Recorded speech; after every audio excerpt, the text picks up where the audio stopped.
Senador Raffy Tulfo idol ng sambayan ng Pilipino, panoorin niyo po kung paano niya i-handle ng maayos ang kasong ito. Kailan po nangyari ito, sir? Nangyari po ito linggo, alas 8 ng gabi. Habang ako po ay nasa Maynila, tumawag po yung aking anak na siya daw po ay binugbog. So agad po ako nagpunta po sa presinto ng Santo Tomas at doon nga po inabot po natin yung driver. Kasi po ito po ay agad pong nahuli naman ng SWAT, ng police kasi may nag-report po na concerned citizen. So hinabol po ito ng police. And then sa pakikipagtulungan naman po ng barangay captain kung saan ito nakatira, ay yung dalawa naman po ay nasundo. So doon po sila ay Ano pong pinag-ugatan ng problema, Sir Lemuel? Ito po ay sasakyan ay lumabas sa isang bar.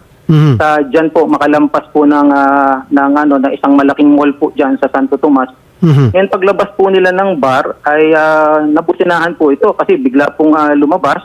So akala naman po ng aking anak ay ayos na, lumampas na siya. Pero ito po ay hinabol. After po ng mga 500 meters ay siya po ay tatabi, liliko at agad po ito po ay binusinahan. So then after po mabusinahan uli ng anak ko ay kinat at doon na po siya binabaan. Ano pong trabaho nitong dalawa? Bakit may barel at sobra naman pagbanlait ng tao at manduro? Wala po naman nakita na baril yung anak ko. Narinig lang po niya na babarilin. Nanakot po siya.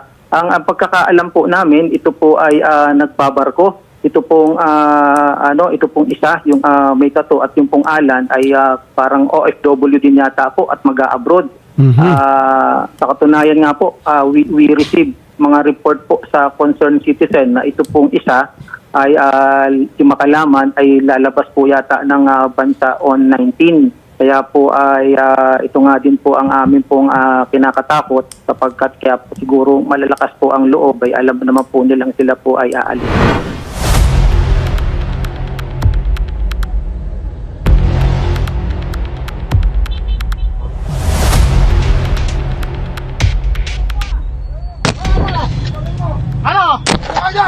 Sorry po. Hindi ko na po kasi nakita. Hindi po.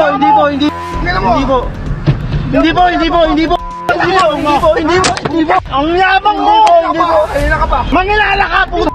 Kahit may sino ka pa! Hindi po. Sorry po. Hindi ko kayo nakita. Sorry po. Tanong hindi po.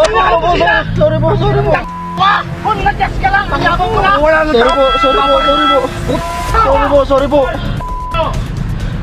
Sorry po. Ano problema? Bakit pala kita ngayon? Boss, naka-video kayo, boss. Eh, no!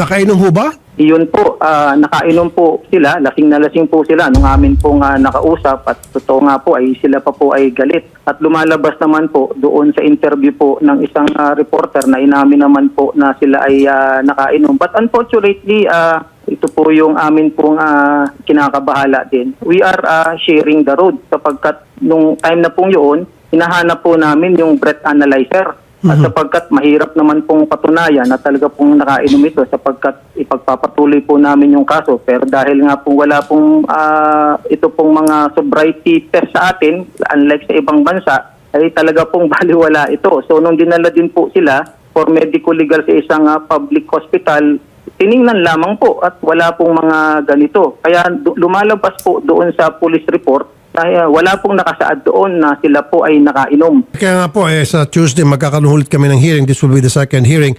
At yan po ang tinatalakay namin dahil magpapasa po ako ng batas na maging mahigpit, especially sa implementation, ito Anti-Drunk and Drug Driving Act natin, itong RA 10586. At the same time, nabanggit nyo nga po yung breath analyzer test. Very important po yung pati yung body-worn camera. Pag pinagsama mo yun magiging very proper at systematic yung paggawa ng sobriety test at pag-make sure na lasing man o hindi yung tao, madidetermina doon. Colonel Lunar, sir. Yes, sir. Itong dalawa, si Marlon De Los Reyes sa Alan Malacam man, nakapagpiyansa na ho ba? Hindi pa po, sir. Andito ako, nakakulong pa po sila. Very good. Bali po, ang ano po dito ay physical injury, sir. Physical injury lang? Opo. At ano naman po natin doon, in-endorse sa prosecutor, ang sabi ng ating isang prosecutor, sila po yung mag-determine whether kung meron pang ibang violation. Ang ano po natin, in-endorse po natin yun. Sinabi nga natin yung victim naman, sila naman po yung interview ng ating prosecutor. Nag-skandalo, nagmura, nagbanta. Bakit physical injury lamang? Nagsabi siya, babariling kita. Nagbanta po yun. Panibagong kaso. Kung ano po yung binigay na statement po ng ating biktima sa ating investigator, yun po ang ating in-endorse sa ating prosecutor. So, diyan ba sa kanyang salaysay, nabanggit niya na siya ay binantaan at sinabing babarilin? Sabi niya, kung wala lang tao ay babarilin ako. Nakita ko siyang naghahawak may baywang. Okay. Kaya yung lang po ako. Yun po. Pero doon sa video, sir, sinabi nung nagwawala, babarilin kita tapos sabay mura. Attorney Garrett, Yes po, Senator. Magandang hapon po. anong pwede may kaso doon sa dalawang lalaki involved sa road rage? Inarangan po yung kotse, bumaba po sila, tapos directly sinabi, gusto mo bariling kita ngayon. That in itself, Senator, is grave threats po. They can clearly charge that because we have video evidence. Kitang-kita po yung mukha niya.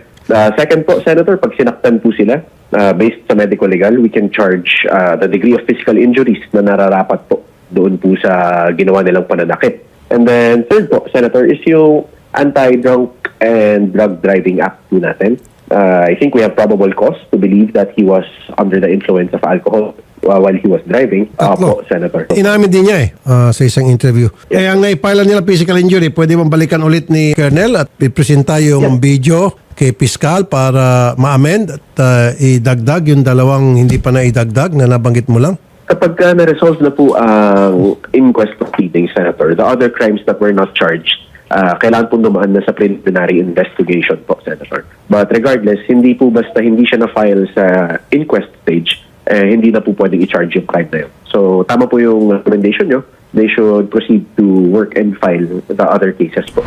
Colonel, so may dadagdag niyo yung, sir, yung grave threat, tapos meron tayong RA 10586 sa Anti-Drunk and Drug Driving Act. Bukod pa dun sa yung nanakit sila. Okay, Colonel. Yes, sir. Opo. Gagawin po natin, sir, yan. Sino pang nagmamaneho nun? Si De Los Reyes o si Malakaman? Si Alan Malakaman, sir, yung nagmamaneho po. Opo. Yung lisensya ho ba niya na kumpiska o ibinalik? Actually po, wala pong lisensya po si Alan Malakaman. Driving without license. So another kaso dapat yon. Tama ba, Attorney Garrett? Tama po, Senator. Dapat po may isa pa siyang charge under our traffic code for driving without license po. Colonel, ba't niyo sinama lahat yun? Ang dami, apat na agad nabanggit ko. Ba't isa lang nilagay ng mga tauhan niyo po, sir, Colonel? Siyempre, nung habang kinukul niyo ng statement itong dalawang suspect at tinanong niyo sila, nasa yung driver's license, sino nagmamaneho, taas kamay, ako, sabihin ni Makalaman, nasa yung driver's license mo. Nung sinabing wala, dagdag agad dun sa complaint sheet na driving without license. Tama po? Yes, sir. Opo. Na hindi ginawa po ng tauhan ninyo, sir. Sige, i-check ko po yan, yung sabi niyo, sir. Isemena niyo po yung mga tao ninyo, sir, Colonel, please. Yes, Colonel. sir. I-check ko po yung punto na yan, sir. Director Almora, sir. Ito pong si Marlon De Los Reyes at Alan Malakaman, I want their licenses suspended. Especially itong si Malakaman. Meron ho bang lisensya ito si Malakaman base po sa inyong database? Gusto po namin siguro makipag-ugnayan kaagad kami sa police station para makuha po yung tunay na pangalan niya para ma-verify po sa system kung baka may record naman po siya. Kung meron po, Sir Senator, we'll do immediately po yung ano po ninyo. Ang driver pala ay si Marlon. Tama po, ang driver po niyan ay yung Marlon. At actually po, pare-parehas pong kinuha yung lisensya pati ng anak ko. At yan po ay nakuha din po yung lisensya ng Marlon. Colonel, Yes, sir. ang driver pala si Marlon, bakit parang nalihis? Pinapalabas ngayon na si Alan. Ang narito po, sir, yung photocopy ng driver's license ni victim at ang photocopy po ng kay Marlon De Los Reyes, sir. Okay, yung kay Marlon po kumpiskado, tama? Hindi. Yes, sir. Photocopy po. Photocopy. Photocopy. So, ibig sabihin, hindi kinumpiska, kinopya lang, and then binalik sa kanya. Yes, sir. Opo. Ano ang mali doon sa inyo pong palagay, Colonel? Ang authorized po mag-confiscate ng driver's license natin, ito pong mga deputized po ng LTO, sir. But a crime has been committed, so all you need to do is confiscate his driver's license, then coordinate with the LTO or any other government agencies or traffic enforcement group being deputized by the LTO. Ang Yes, yes, sir. suspect, sir, para hindi na makatakas. Walang kawala. Yes, sir. Arrested naman po ito, sir. Kinuha natin, pinotocopy natin, and kino-ordinate po natin sa LTO yung incident, sir. So pati yung sa victim, kinuha yung lisensya, binalik nyo sa victim. Yes, sir. Photocopy lang po, sir. Para may reference po tayo. Director Almora, sir. Yes, sir, Senator. Dapat itong mga different police units, i-deputize nyo, bigyan nyo ng authority na mangumpis ka ng lisensya, especially when there is an accident that happened. Actually po, may program po tayo for deputation po ng mga PNP. Kung ano po yung nire-request po nila na mga personnel po nila who are involved po sa mga ganito pong sa traffic management or implementation of land transportation laws, binibigyan po natin ng deputation training at dinideputize po ng LTO. Okay, siguro po, lahat po ng unit ng PNP, lahat po ng istasyon ng PNP, isa o dalawa sa kanila must be deputized para pag dumating yung ganitong klaseng problema, aksidente, then may karapatan na sila magkumpiska ng lisensya at mag-file ng case against doon sa involved sa road rage, especially kung sila ay nakapatay o nakasugat. Yes, sir, Senator. We are very willing po na accommodate po ang request po ng PNP. And then, gusto ko po yung lisensya ni Marlon de los Reyes and Alan Malakaman. Babalikan ko kayo po next week.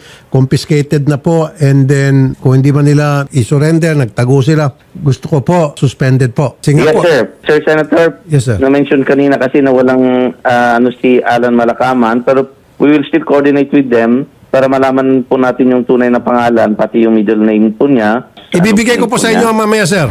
Garrett, hindi driver itong si Alan Malakaman. The fact na involved siya sa road rage at nanapak siya, ng banta siya, dapat ito may parusa din sa LTO.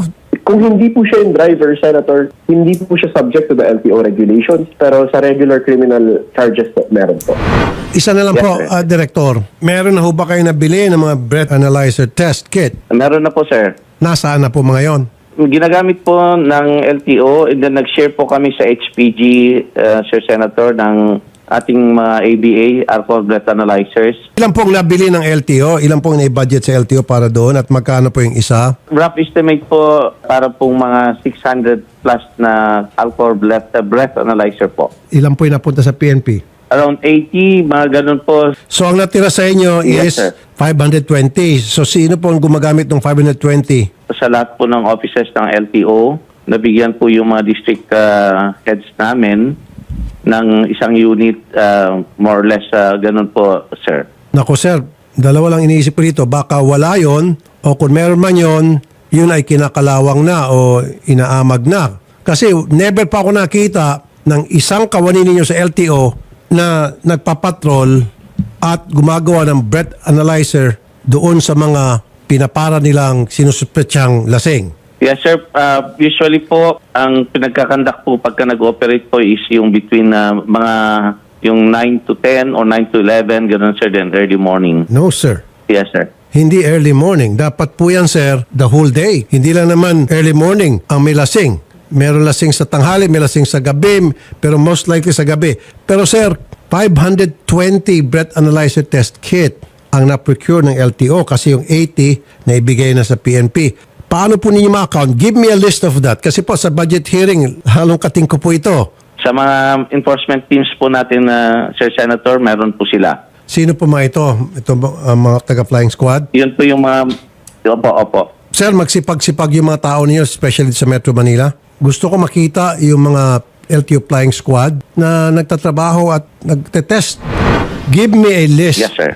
of those people, mga motorista na pull over ninyo, na i-test nyo, nagamit itong alcohol breath analyzer test, ilan sa kanila ang napatunayang lasing at ano nangyari doon sa mga napatunayang lasing using this device at ano nangyari sa kaso nila. We will comply, sir. We will comply, yes, Very sir. good. Sir Lemuel, hindi po ako titigil hanggat di masuspindi itong lisensya nitong driver na si Marlon de los Reyes at yung pong kaso na isinampa sa kanila, madagdagan. Tulad po sabi ni Attorney Garrett. Maraming salamat po, Idol Rafi. Ang isa lang po talaga naming pakiusap is di naman po ito mangyayari kung hindi po siguro lasing at matatapang po ang mga yan kasi nakainom. Kahit po kami na road user din, nagdadrive sa kalsada, tayo po, takot na takot po tayo dun dito sa RA 10586. Pag nahuli po dito, 6 months in jail. At pag nakasakit po dito is 150 to 250,000. Kaya po ako mismo ingat na ingat. Pero kung ito po ay mai-implement, kahit sa gabi po ay tumambay yung mga apprehending officer, mag-breath analyzer sa may mga bar, may iwasan po itong mga ganito, Idol Rafi. Unfortunately nga, sabi ko kanina sir, wala pa ako nakikita ni isang kaluluwa coming from any traffic enforcement agency na naninita dyan, hawak-hawak tong alcohol breath analyzer at itinetest sa mga suspected na mga lasing na motorista. Never ko pang nakita niyan. If I may suggest, pati na rin po siguro sa mga police station, pati na rin po sa mga public hospital kung dinadala po yung ito pong medical. Pag pinamedical po kasi wala naman pong ginagawa. So ito po yung kagaya po natin na nabibiktima na dahil lamang po dito ay napapawalang visa po at nawawala po yung kaso. Kaya po yung takot sa atin ay hindi po yan mawawala. In fact, can we invite you sir as resource person sa hearing namin sa Tuesday? Pwede po, Idol Rafi. At ito po ay magiging advocacy ko na po talaga. Sa Tuesday po sir, magkita-kita tayo sa Senado sir. Maraming salamat ngayon pa lamang po ha, Sir Lemuel. Salamat po, Idol Rafi.